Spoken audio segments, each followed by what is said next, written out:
राष्ट्र की मांग को लेकर अमला अनशन पर बैठे जगत गुरु परमहंस आचार्य का संतों महंतों ने पंचामृत व जूस पिलाकर खत्म कराया आमरण अनशन। हिंदू राष्ट्र की मांग को लेकर पिछले 14 दिन से अन्न जल का त्याग कर आमरण अनशन पर बैठे तपस्वी छावनी के पीठाधीश्वर जगत गुरु परमहंस आचार्य का अनशन अयोध्या के विशिष्ट संतों ने खत्म कराया।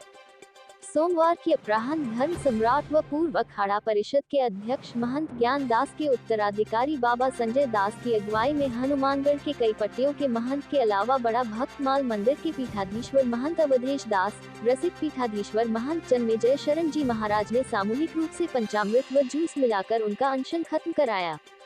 इस मौके पर समस्त साधु संतों ने हिंदू राष्ट्र की मांग को लेकर आमरण अनशन पर बैठे जगत गुरु परमहंस आचार्य से पहले वार्ता की और उसके बाद माला पहनाकर उनका अनशन खत्म कराया।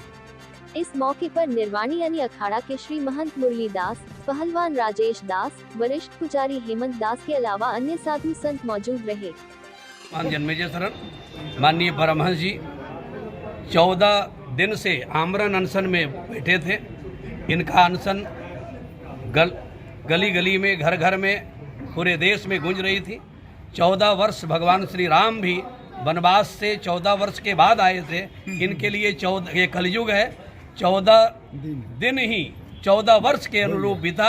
इसलिए आज हम सब माननीय संजय दास जी महाराज, श्री मुरलीदास जी महाराज यानी कि श्रीमान जी, बड़े भक्तमाल श्री महंत महाराज जी, श्री महाराज अवधेश कुमार दास जी महाराज, श्री महंत सतदेव दास जी महाराज और हमारे श्री हेमंत दास जी महाराज और हमारे एकनाथ जी, सभी मिलकर के, किसी प्रकार से कोई दबाव किसी का नहीं था।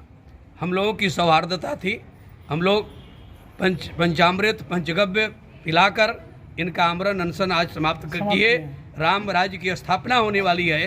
राम राज्य में भगवान के तिलक लगा के माला पहनाकर जैसे संत का सम्मान हुआ, वैसे श्री राम लला जी विराजमान होने जा रहे हैं। माननीय मोदी जी, माननीय योगी जी सतत प्रयासरत हैं। पूरे संत समाज प्रयासरत है। ऐसे पावन घड़ी में कोई संत आमरण अनशन करे, ये असहनीय वेदना थी। इसलिए आज उस वेदना समाप्त हुई। जूस पिलाकर और पंचगव्य पंचामृत पिलाकर आमरण अनशन को अलविदा किए। आज इसके बाद अब राम राज्य की स्थापना होगी। राम राज्य बैठे त्रैलोका, हर्षित भय गए सब शोका, बैर न कर काऊसन कोई, राम प्रताप विषमता कोई। ये आदि हमारे बड़े भक्तमाल जी महाराज। संपूर्ण देश का सनातन धर्मावलंबी हिंदू राष्ट्र की परिकल्पना किए बैठा हुआ है। भाजपा के शासन में हिंदू राष्ट्र बनना चाहिए, सबकी भावना है।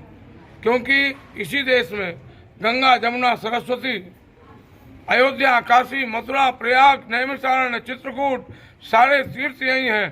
तो हम लोग हिंदू राष्ट्र तो हैं, लेकिन संवैधानिक ढंग से इसको घोषित करने के लिए सरकार के ऊपर दबाव परमहंस जी ने बना रखा था और बनाना चाहिए, होना भी चाहिए। लेकिन अभी इस समय उचित नहीं है। भगवान श्री राम के प्रतिष्ठा का कार्यकाल चल रहा है। अयोध्या से एक दिव्य संदेश, एक बढ़िया संदेश संपूर्ण विश्व को जाना चाहिए कि अयोध्या के लोग अति प्रसन्न हैं। भगवान राम 500 वर्षों के संघर्ष के बाद अयोध्या में राम मंदिर में विराजमान हो रहे हैं। संपूर्ण देश को, संपूर्ण जगत को संदेश देना है। इसी को लेकर के हम लोगों ने परमहंस जी से कहा और परमहंस जी ने सारे संतों की बात को स्वीकार किए और स्वीकार करके आज से राम प्रतिष्ठा की तैयारी। इसके बाद क्या होगा? परमहंस जी 14 दिन में आज जो है अनशन समाप्त किए हैं। जो भी अन्न जल दूध वगैरह सब त्याग किए थे, उसको आज जूस के और पंचगव्य के द्वारा इनका अनशन तोड़वाया गया है। निश्चित है सनातन धर्मी जितने भी हैं वह कहीं न कहीं हिंदू राष्ट्र चाहते हैं और परमहंस जी का ये शुरू से प्रयास रहा है। तो निश्चित है जब उपयुक्त समय आएगा तो निश्चित हो संभव है। प्रशासन की तरफ से दबाव आया था कि आप शादी कोई दबाव नहीं, प्रशासन की तरफ से कोई दबाव। इधर सब्सक्राइब कीजिए हमारे चैनल को और बेल आइकॉन को दबाइए हमारी लेटेस्ट वीडियो सबसे पहले देखने के लिए।